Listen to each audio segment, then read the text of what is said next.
Deep within a wild and tangled forest, far from any paved road, stood the decrepit remains of a church that locals only referred to in whispers. Hollow Church. Time had swallowed it. No record of its founding.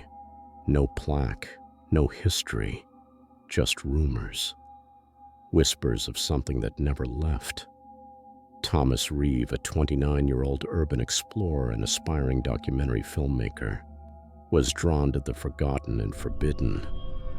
He stumbled across a cryptic thread in an abandoned paranormal forum describing the church as a place where voices pray to nothing and nothing sometimes answers. That was all it took to hook him. Armed with camera equipment, portable lights, and a drone, Thomas made his way into the forest alone. He reached the church in the late afternoon. The skies were overcast, the air thick and cold. The front doors, once painted white, were chipped and moldy. The steeple was cracked, leaning like it had given up hope long ago. He stepped inside. The smell hit him first. Mildew, dust, and something faintly metallic. The nave was ruined. Broken pews, shattered stained glass windows, and rotting hymnals littered the floor. He began filming immediately, narrating into his mic. Inside the chapel now, echoes from the past seemed to hang in the air. Then something whispered. He paused the recording. A single hushed word drifted through the stale air. Thomas. He turned, but the entrance was empty. He told himself it was imagination. The place had strange acoustics. Maybe he said his name and heard it bounce back oddly. Still, the unease stuck to his skin like cobwebs. The altar at the front was blackened by what looked like burn marks. Behind it stood a tall wooden cross, and at its base, a strange circle carved into the stone floor, covered by a rusted metal plate. It looked out of place, newer than the rest of the building. Curiosity gnawed at him. He pried it open. Beneath, a narrow passage led downward, stone steps, slick with dampness and lined with moss. Against his better judgment, Thomas descended. The tunnel led to a subterranean chapel, tiny, silent, and intact. Dozens of chairs still faced the front, where a crude altar was surrounded by symbols scratched into the walls, symbols that hurt his eyes if he stared too long.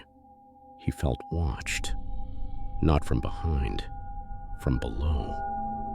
A soft hum began, not mechanical, but vocal. Dozens of layered voices chanting in slow unison. He swung the camera in every direction. Nothing. Suddenly, every light flickered, then failed. He was plunged into darkness, and then something brushed past his leg. Panicked, he fumbled for his flashlight. When it turned on, he caught only a glimpse. Someone standing at the edge of the chamber, barefoot, robed, facing the wall. He called out. The figure turned, its face blank, features smooth as wax. Then movement everywhere. More figures appeared, slipping through cracks in the walls, sliding between pews. He bolted for the stairs. The passage behind him felt longer now, twisting, descending. Wrong. The stone was different, wet, breathing. He dropped the flashlight but kept running, guided by his instincts. He screamed until his throat went raw, finally light. He burst through the surface plate and into the nave, gasping for air. He slammed the hatch shut, wedging a broken pew over it. The church was no longer empty. Chanting now came from all directions. He grabbed his gear and ran, bursting through the front doors just as the last of the sunlight faded. He didn't stop running until he reached his car. Drenched in sweat, shaking, he drove home in silence. Thomas never went back. But he didn't keep it to himself either. He uploaded the footage online. The video went viral. Most people thought it was fake, too well produced, too elaborate. But Thomas knew the truth. What he caught on camera wasn't the scary part. It's what the camera didn't catch. The faces in his dreams, The voices calling his name in hotel rooms, the marks that keep appearing on his arms.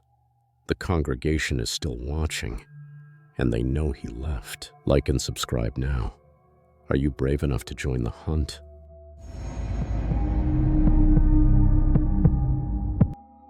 Mara Ellison, a 34-year-old wildlife photographer, had a reputation for exploring off-the-map locations in search of rare species and hauntingly beautiful landscapes. One early spring, she received a tip from a fellow hiker about a long-abandoned greenhouse hidden deep in an overgrown forest. No road led to it anymore, only a forgotten trail barely visible on old topographic maps. Intrigued, she planned a weekend trip, packed her camera gear, and hiked nearly 4 hours into the wilderness. When she arrived, the structure emerged from the fog like a ghost. The greenhouse, made of rusted iron and shattered glass, looked like it hadn't seen a soul in decades. Ivy choked the walls, and trees had begun to reclaim the land beneath it. Inside, the air was humid and thick with the scent of rot and damp soil. But strangely, some of the plants inside were alive, lush, vibrant, even blooming. Flowers she couldn't identify. Some glowed faintly, unnaturally, as if fed by something other than sunlight. Mara snapped a few photos, but the deeper she went, the more unnatural it felt. The sounds of the forest dulled as she stepped between rows of mossy tables and strange vines. Then she noticed the smell. Not just plants or mildew, but something more, like decaying flesh. She followed the scent to a corner where the glass had been shattered. Vines had grown in thickly, twisting together like ropes. As she knelt to examine them, she saw something caught beneath them. Fabric. A sleeve. She tugged at it, and what came loose was unmistakable. A mummified arm still wearing a dirty flannel shirt. She staggered back, horrified. Then she heard it. A breath. Not hers. It came from the center of the greenhouse. She turned slowly. A tall figure was standing there, motionless. Its face was obscured by a mass of leaves and bark, like a mask made of the forest itself, as if it had grown out of the soil. It didn't move, but Mara couldn't shake the feeling it was watching her. Her instincts screamed to run, but when she turned toward the exit, the path she'd used was now blocked, overgrown completely by thick vines that hadn't been there before. She pulled at them, desperate, but they wouldn't budge. Behind her, she heard the soft crunch of soil underfoot. The figure was moving, slow, deliberate steps. Mara bolted toward the broken section of the wall and forced herself through, cutting her arms on the glass. She sprinted into the forest, the sound of cracking branches behind her growing louder. Only when she reached the stream at the forest's edge did she look back. There was nothing. No footsteps. No figure. Just trees and silence. When she returned home, she reviewed the photos on her camera. The greenhouse looked just as she remembered, but in one frame, just one, she saw the figure clearly. Standing beside her, looking into the lens.